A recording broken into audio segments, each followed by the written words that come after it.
Is there anything about the Christian worldview that you think is at least challenged by these scientific developments? Well, I think this is the most important example here, is probably evolution. Darwinism proved to be an engine of atheism. If you're going to use evolution as an argument against God, first of all, you've got to know that evolution is true. I mean, like, do you think that there is reason to doubt that I share a common ancestor with the chimpanzee? Alex O'Connor presses John Lennox on if there is anything that challenges the Christian worldview. And he brings up evolution. And John Lennox's answer is absolutely brilliant. So let's get right into it, guys. The revolution of biology with natural selection and Charles Darwin, even things like the revolutions in physics with quantum mechanics. Yeah. Do you think that any of these pose any challenges to, say, the Christian worldview? Is there anything about the Christian worldview that you think is at least challenged by these scientific developments? Well, we need to take them separately. Sure. And certainly, as one person has said, at least one, that Darwinism proved to be an engine of atheism. Yes. Well, I think this is the most important example here, is probably evolution. It is. Yeah. Quantum mechanics actually, to take your other example, for some people, opened up the possibility of freedom and all the business of giving, to put it this way, which I don't really like, space for God, so to speak. Yeah. And not confining the universe to be a deterministic entity. I think that it is a very interesting case in point that a lot of people jumped on the Darwinist bandwagon, and until relatively recently, it was often used as a reason to get rid of God in some way or other. My thinking of it is, well, it's quite complicated actually. First of all, the idea that there is a creator God is not going to be refuted by a biological theorem. I'm not even convinced they're in the same kind of category. Mm-hmm. That, in other words, evolution, whatever it does, and I'm saying that quite deliberately, whatever it does, is not an argument against the involvement of a creator. I spoke to one very leading, well-known biologist who is a strong believer in evolution and is a Christian. Wow. And I said to him, in the end, if I'm pushed to it, God can do it any way he liked. I think what happened is that all the atheists were out there saying, you see, evolution proves there is no God. And because of that, all the creationists were like, oh my goodness, we need to debunk evolution right now. Not looking at evolution as a mechanism as God created the world. I'm not saying that we evolved from chimpanzees and it took us like a whole bunch of different species to get here. No, I don't think that's necessarily true. And people are saying the more we find out, we're realizing that we're nowhere as close to any other species. So I think obviously God created us there. But for people to be like automatically, there's no adaptation at all. So that if it happens to be that way, that is not an argument against the existence of God, any more than the existence of an automatic self-winding watch, which uses random motions of your arm to wind itself up, is an argument against the existence of an intelligent watchmaker. Mm-hmm. That calling in of randomness doesn't get rid of God at all. But of course, if you're going to use evolution as an argument against God, first of all, you've got to know that evolution is true and you've got to define what it does. Mm-hmm. That's the first thing. And here you run into very many more difficulties now than you would have done 20 years ago. Right. And I just make 2 points, and they're quite important points. And that is, we need to distinguish between evolution and the origin of life. Mm-hmm. Now, Richard Dawkins, as you know, who's a brilliant writer, I must say, I remember reading his book, The Blind Watchmaker. Yes. And what arrested me in reading it, and I can almost quote it verbatim, so that's a compliment to Richard, that evolution, the blind automatic mechanism that Darwin discovered, is the explanation for the existence and the development of all of life. He said that. Yes, it's in the book. Yeah. And it took a very long time for him to realize that the first part of that statement is false. Yes. For a very simple reason. Because evolution, again, whatever it does or doesn't do, depends on the existence of life Yes. to do Wow. anything. So it cannot be the explanation for life.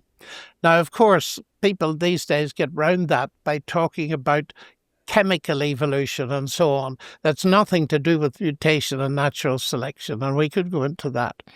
But as a mathematician, it's the former interests me more. That is the origin of life itself, because it's almost equivalent, though not quite, to the origin of information. I see there a huge problem. But staying with, now, the second part of Dawkins' assertion, it explains all the development of life. Now, here's where I think one has to be nuanced and to be fair, because Darwin was brilliant. He observed things that people had not observed. He observed changes. For example, the famous study of the finch beaks in the Galapagos Islands. And I have a 1,000-page book at home, a famous book on that, and I've read most of it. And that was hailed as evidence, but of what? It certainly was evidence of cyclic change. What not so many people were aware of is that once the drought conditions disappeared, the proportion of long beaks to short beaks actually moved back to what it was before. But yeah, to say that because you see that things evolved, therefore that means we know how the origin of life began is just ridiculous. It's crazy. Atheists still have to believe in one miracle, and that's the Big Bang. How in the world did this universe begin? How did it get started? Why not say a creator? In all of creation, there's some type of design and mechanism that is pushing it along in its DNA and its code. It's almost like it has a purpose, but people say it's a blind purpose. It's just like, why can't there be something pushing it forward? Why can't that be God? It's just mind-blowing to me. Nevertheless, he could see that something was happening that filled niches and enabled existing creatures to adapt to new niches. Now, that seems to me to be uncontroversial because we can observe it. But when it goes beyond that to the creation, if I might use that word, of new life forms or all this kind of thing, I think that's a very different matter. Now, I'm very aware that I'm not a biologist. And secondly, I believe in Richard Feynman's wonderful dictum. He says the scientist outside his own field is as dumb as anybody else. And I've got to remember that. But I have tried to read my biology, especially in recent years. And I comfort myself that everybody from Darwin to Dawkins wrote for the intelligent public. They expect us to understand what they write. Right. And I have a huge difficulty with that kind of what we may call macroevolution. But much more interestingly is what has happened in the last few years with so-called systems biology, where the Darwinian mechanism, well, natural selection was his, mutation was later. But if we put both together and we have the neo-Darwinian hypothesis, that has been called into very deep question as being totally inadequate. Here in Oxford, Dennis Noble, one of the most fascinating characters, fellow of the Royal Society, and he's debated Richard on a number of occasions. And his argument is really in the end that natural selection, that neo-Darwinian thesis, doesn't need to be modified. It needs to be replaced because it's completely inadequate. Wow. Because now, and here I'm just saying what I read, the problem is, and it's a chicken the egg problem, that most simply perhaps can be realized. Here is DNA. You can't get DNA without a cell. You can't get a living cell without DNA. So how does that work? And what seems to me to be happening, and I've actually written quite a lot about this in a recent book, Cosmic Chemistry, Do God and Science Mix, that there appears to be a top-down causation, and it leads to a huge problem because it was enough level of complexity to discover that the DNA molecule was not simply complex, it was linguistically complex. Mm-hmm. That is, it gave us a 3.4 billion letter long word Wow. in a chemical alphabet. And all those letters had to be in the right order. That is a stupendous level of complexity, which is no. I remember listening to Dr. James Tour talk about DNA and RNA, and then they also talked about junk DNA. They used to think that 98%, they would read about like 2% of the DNA and think that's the only thing that you needed to understand. And then they finally figured out that the much more complex DNA, which they used to call junk DNA, is now super, super important to understand how vastly different we are compared to any other type of species. Chance of being generated by random processes. And Richard Dawkins agrees with that. He brings in something that natural selection actually has a different kind of operation, but we're not going to that at the moment. But the point is now, with the more recent discoveries of the nature of the living cell and all the chemical factories in it, there are levels upon levels of complexity beyond the genome.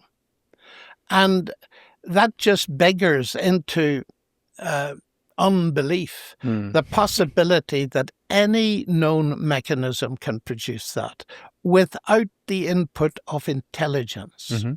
Now, I'm in your boat, but at an even sort of lower level below the deck, in that it's not just so much outside of my scientific expertise, biology, but I'm not even a scientist, and so I'm also aware of my limitations in being able to engage with this material. I do understand that on the popular level, I think like Stephen Meyer has been talking about this kind of thing quite publicly, and I understand that a lot of people are beginning to question at least Darwinian evolution. But to understand you correctly, would that entail doubting, for example, that, say, myself and a chimpanzee share a common ancestor? Because I understand that the mechanism of getting DNA off the ground and this kind of thing is this unimaginable mystery. But once we've sort of granted that, intelligently produced or not, does that suspicion go to that depth of evolution? I mean, like, do you think that there is reason to doubt that I share a common ancestor with the chimpanzee? Well, it can do. Uh-huh. People are divided on that, and I understand the point very. I'm really interested to see what he says, because Dr. James Tour he just says it's so different, the DNA now. Well, you know, from a mathematical point of view, if you take a set of things, you can often order them in a hierarchy. And that's clearly true in the animal kingdom. You can use various criteria for organizing them. But the whole question of common ancestry assumes that you've got a mechanism that drives the one to the other. Mm-hmm. And I sometimes use an argument that I think Darwin was aware of in some way. I have a vague memory that I got it from one of his letters. Mm-hmm. But it's something like this. You and I are biologists, and there's desperate need in the world for some kind of grain that resists, let's say, floods and so on and so forth. And we sit in the laboratory and we genetically engineer a new type of wheat that's very successful. 1,000 years hence, people are investigating the archaeology of this, and they're trying to determine what is related to what. Now, they know nothing about us or what we did. And their research, if it's done on the basis of a dominant naturalism, will completely miss the fact that there was an intelligent input at one point creating this new level. And that'll be due to their methodological assumptions. Yes, that's right. And you can't blame them in a way if that's the way they're working. Quite. So it seems to me we've got to be extremely careful that the ability to organize things into various hierarchies is an indicator, certainly an argument for development without input of intelligence, but Right. it's not conclusive. And it seems to me, in other words, my faith in God doesn't depend on whether there's a common ancestor or not. Certainly God could do it that way, but I'm not convinced that he has, because people also say you have a creator that uses same mechanisms. That's why you could see similarities. But I don't know if that's a good one or not. The analogy I gave you has got more to it than you may first realize, because it's saying that at a certain point there was an input from outside the system, an intelligent input from you and me as the scientists involved. Now, from the biblical point of view, and this has always interested me, the biblical description of creation is very minimal. It's 100 words, I think, Genesis 1 in Hebrew, something like that. But what is emphasized in that description has always fascinated me, because several times over you read, and God said. And God said. So these various stages, the days of Genesis, whatever you make of them, these stages are each introduced by God speaking. Now, again, the New Testament says very little about the how of creation, but it does say something. And it says something very profound to my mind, and that is, in the beginning was the Word. That is, the Word already was. And this is an existence statement, because it then goes on to say, through the Word, all things were created. Came to be, is actually what the Greek says. Yes, okay. It's fascinating. So the Word already was. The Word never came to be. The world came to be. You and I came to be. And then, of course, there comes the huge statement which shows John's fascination by existence. And the Word came to be human, or came to be flesh. God became human, which is a central Christian claim. But sticking at the creation level, my reaction to that is, this is a word-based creation. Now, do we see any evidence of that? I believe we do. First of all, in the fact that lots of things in our universe are mathematically describable. That is, we can use the language of mathematics to describe them. And that is so amazing that really clever people like Einstein saw that there was a problem. And you remember the famous thing he said, the most incomprehensible thing about the universe is that it's comprehensible. Yes. He could see that there was something absolutely amazing, that someone thinking here could come up with equations that described what's going on out there. So a word-based universe at that level. But then, much later than Einstein, we discovered that in biology, life is a word-based phenomenon as well. Wow. An information bearing macromolecule, DNA. So at the heart of the two sides, physics and biology, it's word-based. And that resonates very much with me. In the beginning was the Word.